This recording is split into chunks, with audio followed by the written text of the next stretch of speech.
Fear Zone. Here we bring you the best real horror stories.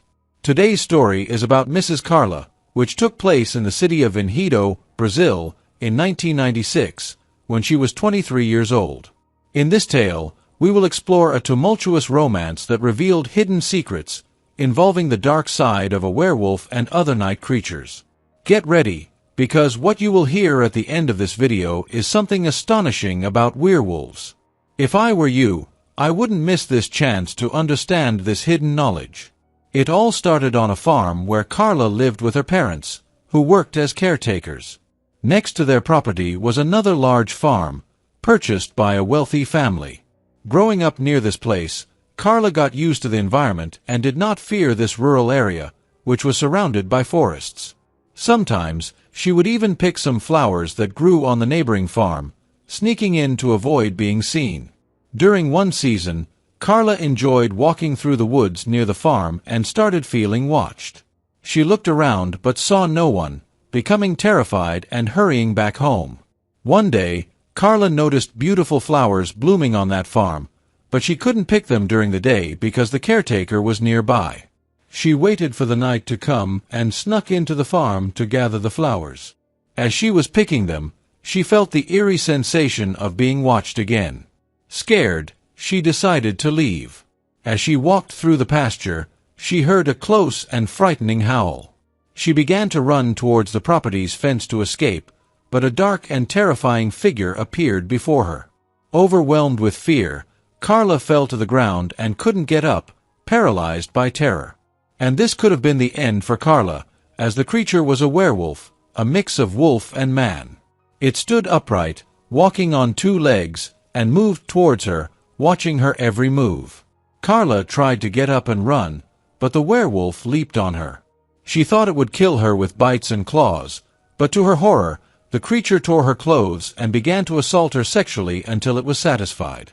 After fulfilling its barbaric desire, the werewolf released Carla and stepped away from her.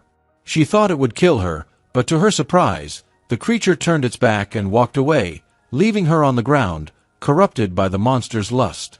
Even so, Carla could still hear the creature's howls in the distance, sounding like cries of satisfaction. In a moment of sheer terror, Carla ran from that place, jumped over the property wall and reached the farm. She was confused, not knowing if she should tell her parents. Since it was very late, she decided to face the fear and pain alone in her room, pondering over the horrific situation. She had saved herself for her first time with a man she truly loved, but that nightmarish experience felt incredibly real. The memories of the werewolf possessing her were palpable, bringing feelings of hatred, anger, and shame, which made her keep the terrible secret. In the following days, Carla stayed home, pretending everything was fine, waiting to hear any news about the werewolf, hoping someone had seen or killed it. But no news came. After a few days of keeping her secret and growing tired of the situation, she decided to take a walk in the nearby woods. She took her father's shotgun and brought the two dogs with her. She started walking through the thicket, but suddenly, the dogs became nervous and ran in a direction. Carla felt suspicious, feeling watched again, but thought werewolves didn't exist during the day. The dogs circled a tree, barking at something hidden in the branches. Then, a voice calling for help came from the tree. Carla went over and saw a very handsome young man, different from the men in her village. She liked him immediately. Carla tied her dogs to the tree and talked to the young man, who introduced himself as Almeida. He said he was the son of the man who bought the neighboring farm and lived in the city but came to spend some time on the family property. With each moment of this conversation, Carla felt more attracted to him, enchanted by his kindness, understanding, and good conversations. They arranged more meetings in the woods, and after a few weeks of living this romance with Almeida, she told him her secret about the terrible experience of being possessed by a werewolf. Almeida understood Carla's suffering in a strange way, as if he had also seen her entire horror story. They talked about everything, about the future, and with so much joy in this romance, Carla's life seemed complete with happiness. The young man believed in the werewolf story, so to protect her, Almeida gave her 2 silver bullets, saying they were to shoot the werewolf if he appeared again. One night, Carla saw a shadow near the farm. She loaded the 2 silver bullets into the shotgun and soon recognized Almeida near the fence. He looked strange and said he would reveal his secret to her, warning her to use the silver bullets if necessary. Almeida began to feel sick and rolled on the ground, asking Carla to stay behind the fence and not try to help him. To Carla's astonishment, her boyfriend was transforming into a bizarre creature. She pointed the gun at him but didn't shoot. The young man, now the beast, got up from the ground, and Carla saw that it was the same werewolf that violated her. Carla backed away from the creature, returning home, reflecting on the relationship that brought her so much happiness, but now seemed like a betrayal. The werewolf stood still, watching her flee, with a regretful expression. Looking out the bedroom window, Carla saw that the werewolf had disappeared. She spent the whole night thinking about the revelation that the same man who loved her was the same werewolf that violated her. When morning came, Carla was tormented inside, blaming herself for falling in love with a man who turned into a werewolf. One day, Carla gathered courage and went to talk to Almeida. Finding her boyfriend, he told her that he never liked turning into that creature and that his family carried a curse for centuries. Every 7 men born, one of them became a werewolf. Almeida apologized for what he did to Carla, explaining that he recently started transforming and was slowly managing to control the beast within him, although on the full moon, he still couldn't control himself. Seeing the young man suffering and believing he would never harm her, Carla forgave him. During the conversation, they thought of ways to rid him of this curse. Almeida revealed that from the first day he saw Carla, he fell in love with her, admiring her from afar, which is why she sometimes felt watched. He also explained that he didn't know of any way to reverse the curse, and that's why he gave her 2 silver bullets, saying that if necessary, she could end that curse. They decided to look for a cure, seeking solutions in old books and visiting witches and healers. Despite their efforts, nothing worked, and Carla became frustrated over time, but her relationship with Almeida grew stronger each day. One day, Almeida's grandfather mentioned the existence of a werewolf hunter in another city. Fearing that the hunter knew about his family's curse, he hesitated to seek him out. However, from the information, this hunter was legendary, with ancient and hidden knowledge about dark creatures like witches and vampires, and had already worked secretly for churches and governments. With this new lead, the couple decided to find the hunter, as Almeida was willing to do anything to rid himself of the curse. After a few days, Carla and Almeida managed to find the hunter, who lived alone on a ranch. The hunter, named Ivan, was old and said he would help because, after killing many werewolves, he sought a kind of redemption, working on curing this curse to help cursed people. With years of studies and knowledge, the old man needed and wanted a guinea pig, and Almeida volunteered. The hunter began the healing session by chaining Almeida and explaining that a man cannot dominate the inner wolf at night because trying to do so would make the werewolf stronger. He said it would be more effective to attempt the cure during the day when the wolf was weaker. During the day, the hunter created a fake moon with lights and chained the young man in a dark room, asking him to try to transform. After a few days of using this method, Almeida managed to transform into a werewolf during the day in the dark room, but the creature didn't like appearing in daylight. To Carla's surprise, Almeida transformed into a werewolf and returned to his human form repeatedly, in a terrible spiritual and physical battle between him and the beast. Finally, the young man managed to remain in werewolf form even during the day, and seeing that the creature was spiritually weak, the hunter performed a spiritual apoptosis. This process separated the 2 spirits in the same body, with the stronger spirit remaining while the weaker one was expelled. Suddenly, the hunter brought a small pig trapped in a cage and began the session. He poured holy water on the weakened werewolf, and Carla saw black smoke coming out of Almeida's body and entering the pig. The animal became desperate and aggressive, as if possessed by a demon, and began biting the cage to escape. After the session, Carla and the hunter Ivan took the demon-possessed pig to an isolated area. They released the animal near a cliff, and in its madness, the pig jumped off the precipice, destroying itself on the ground due to the great height of the fall. Mr. Ivan explained that everything was resolved because the werewolf spirit had mixed with the pig's cells at a molecular level, no longer being able to enter another human body, thus completing the physical apoptosis. Carla partially understood the solution, realizing that the werewolf was spiritually and physically linked to Almeida's body. After these sessions, the young man was completely cured of the werewolf curse. In exchange, the hunter asked Carla to keep his articles on supernatural experiences, encounters with dark beings in various countries, and the cure of the werewolf, his final work.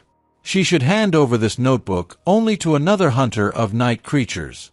Years passed since these terrifying events, and Carla never heard of another night hunter. Almeida was truly cured of the curse, and the couple lived in peace, forming a large family with 4 children.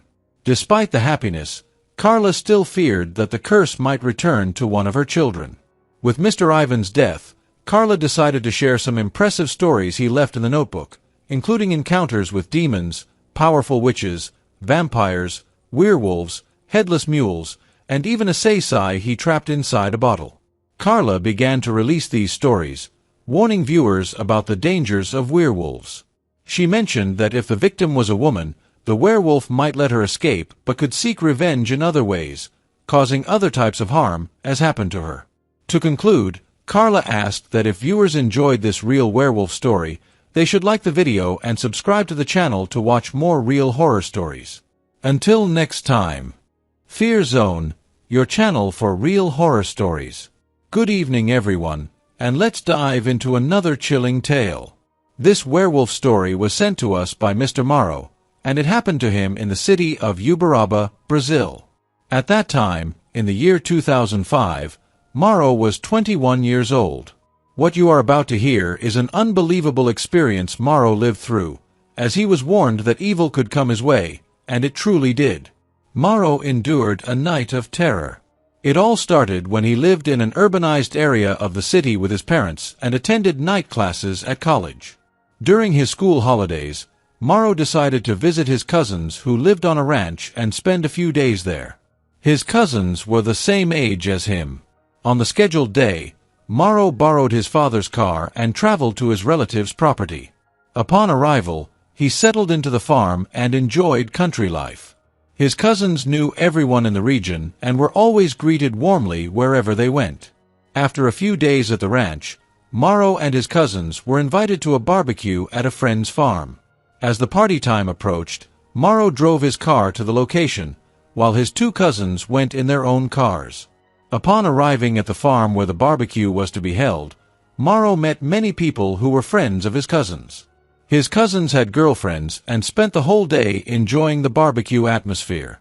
However, Morrow's 2 cousins left with their girlfriends in their cars and left the ranch key with Morrow, informing him that they would only return the next day. Morrow was left alone at the barbecue, enjoying the rural party atmosphere. Suddenly, a fight broke out at the barbecue. A drunk guy wanted to beat up and thrash an old man. Morrow didn't understand the reason for the commotion and stepped in to break up the fight, as he wouldn't allow that drunk man to thrash the old man. During the scuffle, Morrow ended up pushing the drunk man, who fell and hit his head on the ground. When he got up, his nose was injured.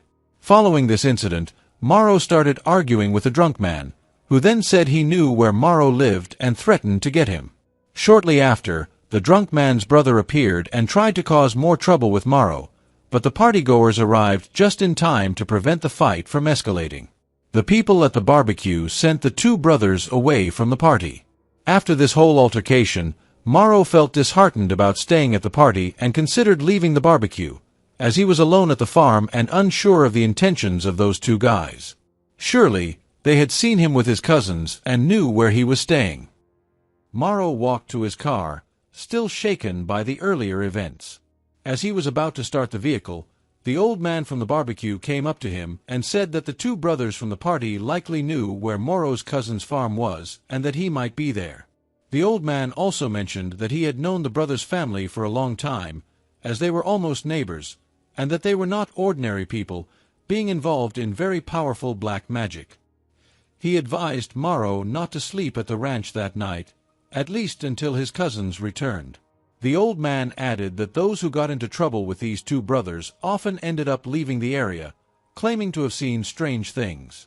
Morrow thanked the old man for the warning and left the farm. After driving through many dark streets, he arrived at his cousin's ranch, parked the car in the garage, and thought about the trouble with the two brothers. Feeling uneasy, Morrow decided to sleep on the barn roof for protection, in case the two brothers showed up and tried to harm him. He took a mattress and a blanket, set up the ladder in the barn, and climbed onto the roof to stay safe until his cousins arrived in the morning. Lying on the mattress on the roof, he scanned the ranch but saw nothing but darkness. As time passed, he suddenly heard some barking from his cousin's dogs, and it sounded like they were being attacked by something. Morrow, alert and frightened, looked around the ranch. To his surprise, he saw two strange animals on the property. They were much larger than the dogs and were unlike anything he had ever seen before. Despite having heads almost like dogs, their bodies were thin and strange, and their glowing eyes sent chills down his spine. At that moment, Morrow watched the beasts to see what they wanted on the ranch. The ranch dogs were terrified and barked from a distance. Eventually, the two strange animals began to sniff around the ground and went to where Morrow had left his car, starting to circle the vehicle. To his horror, one of the beasts stood up like a human and tried to open the car doors. It attempted both doors but couldn't get them open. From the way these creatures acted, it seemed like they were hunting Morrow, and he was certain they were werewolves. The two creatures also stood on two legs like humans. They looked inside the car through the windows, possibly trying to find Morrow inside. When they saw nothing, they crouched back down on all fours and went to the back of the farm, searching for something. Realizing they were distant and recognizing the danger, Morrow decided to knock down the ladder he had used to climb onto the barn roof. If the werewolves saw the ladder standing, they might suspect he was up there. After some time, Morrow no longer saw the creatures but stayed on the roof, keeping watch over the ranch. Hours passed without sight of the werewolves. As dawn broke and the first rays of sunlight appeared, he descended from the barn and went to his cousin's house. There, he found the shotgun, reloaded it, and stayed on alert for any danger. Morrow believed the werewolves wouldn't attack during the day, but as a precaution, he carried the shotgun around the property all day. He noticed that some birds on the ranch had been eaten by the creatures. To Morrow's surprise, a strange car appeared in front of the ranch. It was the old man who had fought with the brothers at the party. He came to check if anything had happened to Morrow. The old man said that during the night, he saw the two aggressive brothers walking on foot toward Morrow's family's ranch, which worried him, as it was rare for anyone from that family of country folk to be out at night. Morrow told the old man about the werewolves that appeared at the ranch in the early morning and how he managed to hide from them. The old man was alarmed by this information, as he had been trying for years to uncover any secret about the brothers' family but had never seen anything concrete. He only knew that they were involved in dark magic. The old man mentioned that he had sometimes seen the brothers with strange injuries on their arms and wrists. Perhaps this happened when they transformed into werewolves and were restrained by chains or ropes. With these clues, they began to suspect that the brothers were the werewolf pair that attacked Morrow's family ranch. After this conversation, the old man left, saying he would resolve the issue. By late afternoon, Morrow's cousins arrived at the ranch, and he told them about the two werewolves and the fight at the barbecue with the local brothers. They took their shotguns, went into the woods, and searched for the animals that attacked the chicken coop but found nothing in the underbrush. The cousins thought it might be a pair of maned wolves that had invaded the ranch. As for the two brothers from the party, the cousins explained that they lived on a ranch in another neighborhood and did not clear the brush on their property, preventing anyone from seeing inside. There might be some macabre secret there. The family of those two country folks was very strange, and people in the neighborhood said their ranches had been haunted for many years. Even so, Morrow was frightened by the whole story and decided to return to his city home, fearing that the werewolves might have marked him. He took his car and drove back to the city. In the days that followed, he returned to his normal life. One day, he called his cousins to ask if there had been any werewolf attacks, and they said nothing had happened in those days. A month later, Morrow called his cousins again, who informed him that the entire family of the two aggressive brothers had left the neighborhood. The police had received some anonymous tips alleging that the country family had been chaining and mistreating animals, and doing even worse things to goats and chickens. When the police investigated, the family fled the neighborhood and never returned. However, at the property of the country brothers, the police found iron chains used for restraining people. With all this confusion, Morrow thought that it was the old man who made the reports, seeking revenge on the werewolf family. To this day, he reflects on this terrifying experience, when two werewolves hunted him. For him, those brothers from the barbecue were indeed the two werewolves. This was Morrow's real-life horror story. If you enjoyed the video, don't forget to leave your comment and like. And subscribe to the Fear Zone channel. Until the next real werewolf horror video. My name is Marcos, and I'm going to share one of the most remarkable experiences of my life, which happened in 2003 in Novo Hamburgo, Brazil. At that time, I was 44 years old and had already accumulated a lot of experience as a bricklayer. I got an extra job to renovate a house in a neighborhood near mine, but there was one condition: the work had to be completed quickly. This made me organize my schedule very carefully to meet the demand. I would start work early in the morning and continue until around 9 at night. When the day was over, I would walk home since the distance was short, about 20 minutes. The path was quiet, passing through a street lined with trees and woods, but at night, that scene took on a mysterious and somewhat frightening air.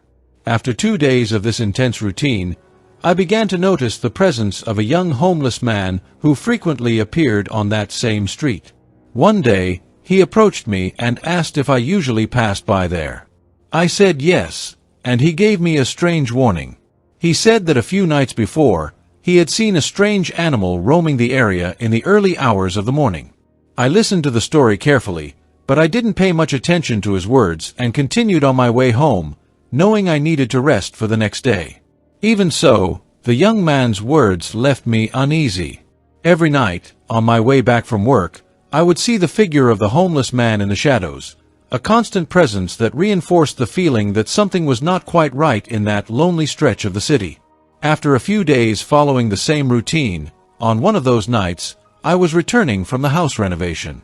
It was around 9:30 at night, and I was already approaching the road surrounded by trees and woods, a place that always made me quicken my pace.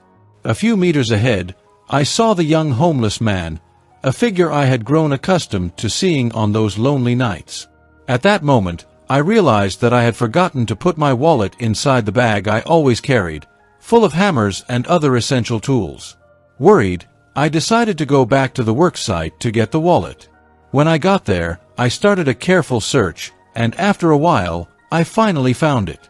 It was almost midnight when I managed to start my walk back home, carrying the bag that, besides the tools, also contained a change of clothes, useful after a tiring day of work.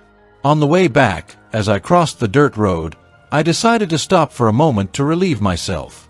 While I was near a tree, I spotted a light in the middle of the woods. At first, I thought it was a firefly, something that brought me a bit of comfort in the middle of the darkness.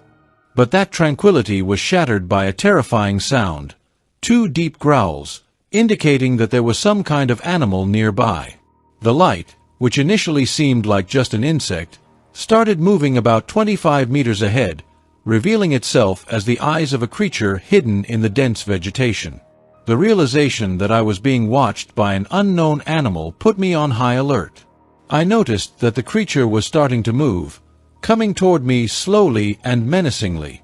Overcome with fear, I quickly hid among the trees, knowing that I was facing a being of large proportions and strange appearance. As I hid, I tried to calm my breathing and control the rising panic, hoping the night would pass without further incident. I found myself face to face with an enigmatic creature whose appearance defied everything I had ever seen. While relieving myself in the vegetation, I felt something approaching. The creature arrived at the spot, sniffing the ground where I had just peed.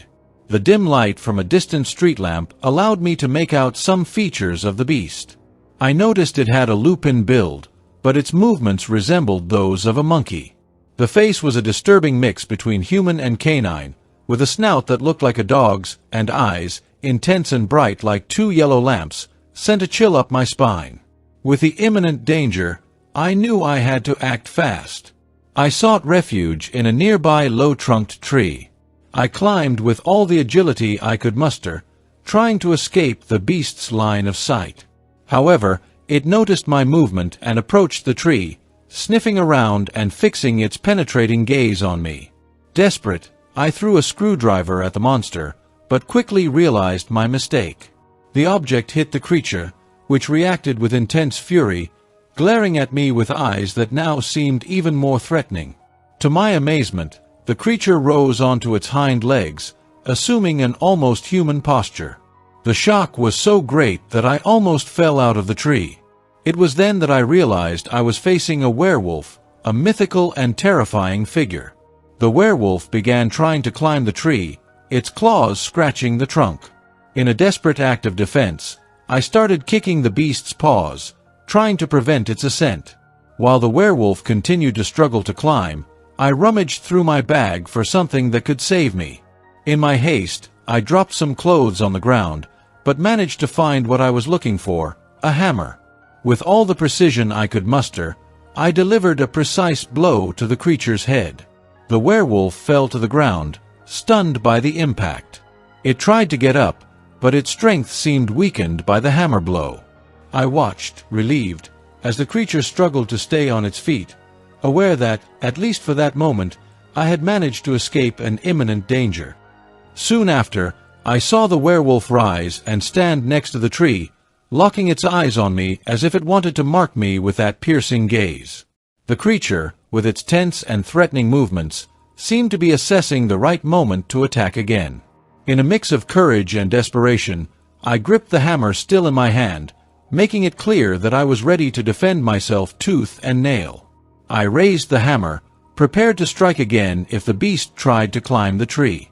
Sensing my determination, the werewolf backed down, lowering itself onto all fours before disappearing into the darkness of the woods.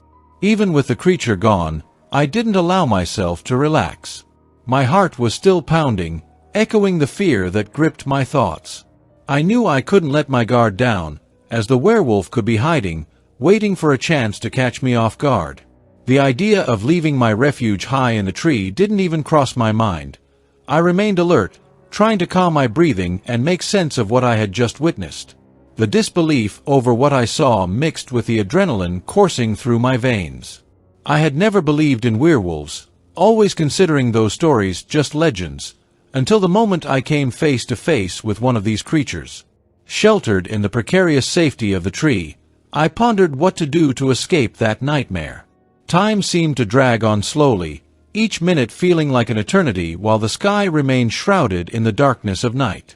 After about an hour, I came up with an idea to test if the creature was still nearby. I took the plumb bob I carried in my bag and threw it into the brush. The sound of the object hitting the ground caught the werewolf's attention, which quickly emerged from the vegetation, heading toward the noise. I realized that the creature was trying to lure me into a trap, which made me grip the hammer in my hands even tighter, ready to defend myself. A while later, I heard the beast's moans and then the sound of the werewolf running away from me, but I remained on high alert. As time passed, I began to see the dawn breaking on the horizon, and a faint sense of relief washed over me as I watched the first cars start to drive along the nearby road. Soon after, people began to appear on a trail that cut through the woods, bringing a bit of normalcy to the scene. I stayed in the tree, still shaken by what I had experienced, but grateful to have survived that terrifying night until I felt it was safe to come down. After gathering my courage, I finally decided to climb down from the tree.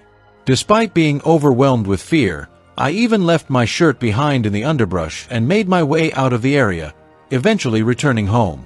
Once there, I couldn't stop thinking about the terrifying creature I had faced. Throughout the night, my mind replayed the events, and sleep was denied to me by my restless thoughts.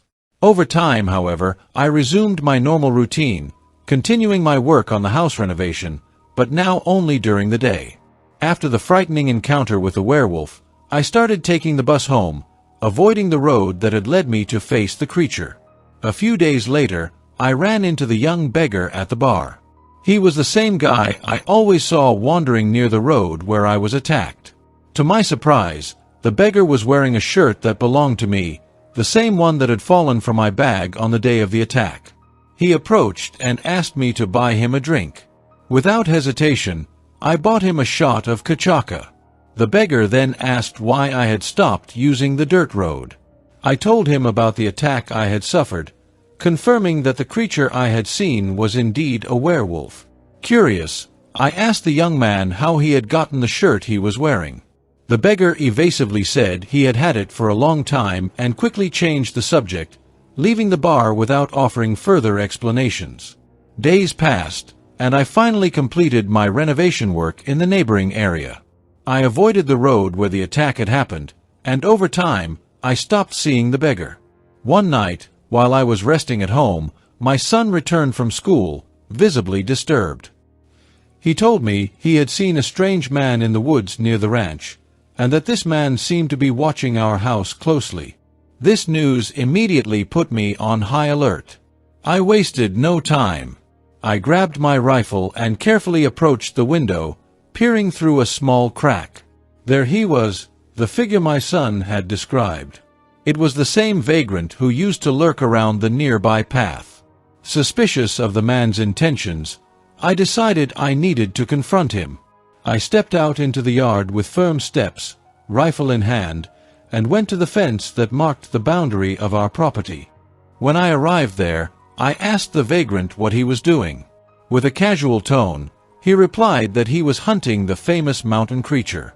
Seriously, I warned him that the creature he was referring to was none other than a werewolf, and hunting it was extremely dangerous. I also made it clear that I was prepared and was waiting for the beast to appear at the ranch so I could put an end to it. When the vagrant saw the rifle in my hands and heard my warning about the werewolf, I noticed fear in his eyes. Without saying anything more, he quickly moved away. This situation made me ponder the true intentions of that man. He didn't seem prepared for a hunt and didn't even carry a proper weapon. This led me to suspect that he might somehow be connected to the werewolf that attacked me in the woods some time ago. I continued walking around the ranch and soon saw a part of my fence broken. Of course, it seemed to me that the vagrant had knocked it down. And if this suspicious vagrant turned into a werewolf, he would easily come and go from the ranch. With these concerns in mind, I went back into my house and continued to watch the surroundings through the window, alert for any sign of the creature. But despite my constant vigilance, the werewolf never appeared, leaving me with more questions than answers about the mysterious events surrounding our home. During the early morning, many dogs barked and fear took over me, but the werewolf did not show up. When daylight finally came, I felt relieved. Later, I went out to search for the vagrant in the neighborhood, but no one knew anything about him. Time passed, and for months I dreaded the nights, but neither the werewolf nor the beggar was seen again. The clues the suspect left, such as wearing my shirt, having a head wound, and having knocked down the ranch fence, made me suspect that he might have been the werewolf from the woods. This experience made me warn everyone to be careful when walking on deserted roads or near woods at night. You never know when a creature like a werewolf might appear out of nowhere. This is my story and my warning to everyone. And in the end, the question remains, was the vagrant the werewolf? If you enjoyed the story, subscribe to the channel and leave a like. Fear Zone, your horror channel. Good evening everyone, and now let's move on to today's story, which is about Mr. Fabio, and it happened to him in the city of Manacor, which is in the state of Amazonas in Brazil, and at the time it was 1990, Mr. Fabio was 37 years old. And I'm going to tell you what happened to me, which was something I went through with a lot of terror, in one of my police incidents, in which I had to face a predatory and unknown creature, which used technology to hunt, and it seemed like I was in a science fiction movie. And it all starts like this. Nowadays I'm retired, but back then, I was a policeman in my town, which is in the state of Amazonas, and around here, you find several tribes of Indians living in the forests, and there are also many dangers in the region, where you see some people who have been killed because they were attacked by anacondas, jaguars and alligators, and even insects. It's a very dangerous region, especially at night. However, one day, I was on the balcony in the backyard of my house, and at a certain time of night, I saw a strange light in the sky, and it looked like something on fire, and it fell into the forest, which was very far from my neighborhood. I was fascinated by it, because I didn't really know what it was, as it was the first time I'd seen something like that. But as that fireball fell very far from my house, I still stayed there for almost an hour, to see if I heard any other strange things, but nothing else happened, so I left it alone and went to sleep. The next day, I went to the police station to work as normal, and after a few hours, I went on a patrol with the police car through the streets of the neighborhood, and also near the Indian villages, which was more or less near where I had seen that fireball falling from the sky. But to my surprise, there was a group of Indians in front of the forest, and they seemed to be very frightened. I stopped the car and went to talk to them, and this group of Indians told me that 2 Indians had gone to hunt a supposedly ferocious animal that was in the jungle, but the 2 Indians were killed in the forest by an attack from something, and they said that it was this unknown animal that attacked them. So I thought it might be some kind of beast that did it. My partner and I went to see the bodies of these Indians, and when we got close to the site, we saw that these 2 men had been bitten and scratched to death by some kind of creature, but the strange thing was that there was a strange mist in this part of the forest, which was abnormal, but this smoke was gradually diminishing, and then the mist disappeared. But it didn't take long, and the coroners arrived, and they told me not to touch the bodies, because they looked like they had radiation, and that was a very strange thing for me. The coroners began to investigate the clues at the scene, and they didn't seem to understand what had happened, so they told me to leave the place, that they would solve this case, and strangely they told me that I wasn't supposed to tell anyone about this occurrence, that it was something confidential. So my partner and I left the place, and walking through the woods, we got to our car, but the Indians were still there and afraid to go back to their village, because they didn't even know what could have attacked the 2 Indians in the forest. We took these people to the neighborhood community center, so they wouldn't be attacked either, until we solved this case.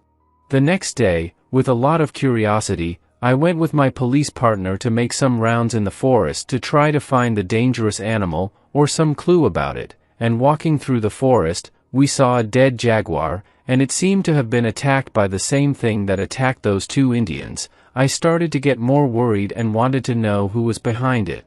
As time went by, we left the jungle, and in the neighborhood, some Indians told us that from the tracks of this animal, it seemed to be some creature they didn't know, which was attacking people and animals in the forest. Anyway, the days went by, and more attacks happened, as I saw large caimans and huge anacondas killed in the forest, and by the same type of attack.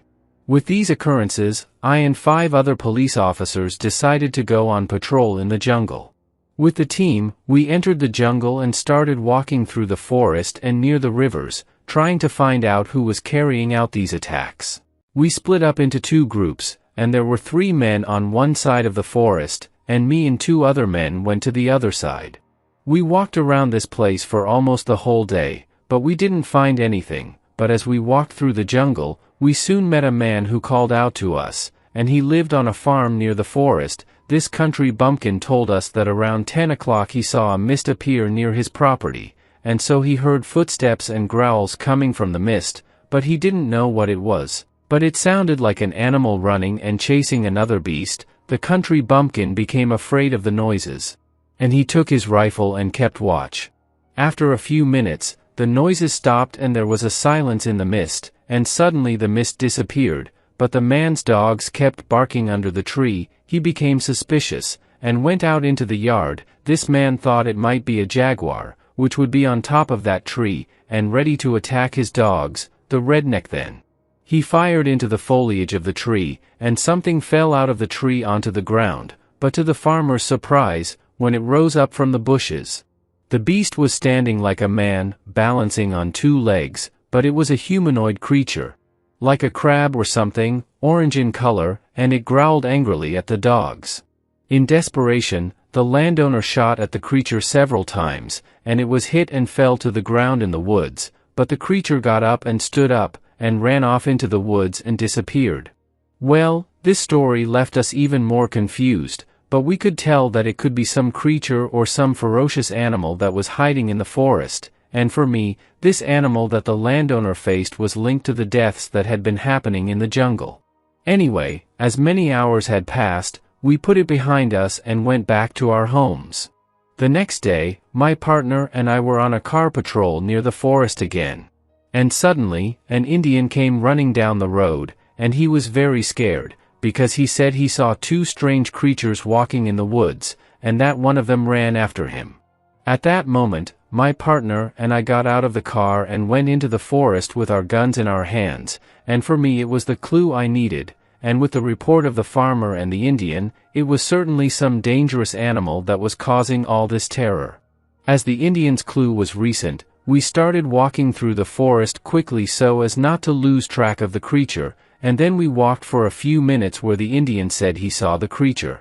To our surprise, we saw a strange mist, which only existed in one place in the forest, as I had seen this mist before, and the redneck also spoke of this mist, so we entered this mist, to see what was happening there, but then we heard some horrifying noises, and it sounded like two creatures fighting in the forest, but we couldn't see who was fighting, because the mist was very white, and looked like very concentrated smoke. Even though we couldn't see anything, we got closer to the noises, and it sounded like the sound of heavy blows.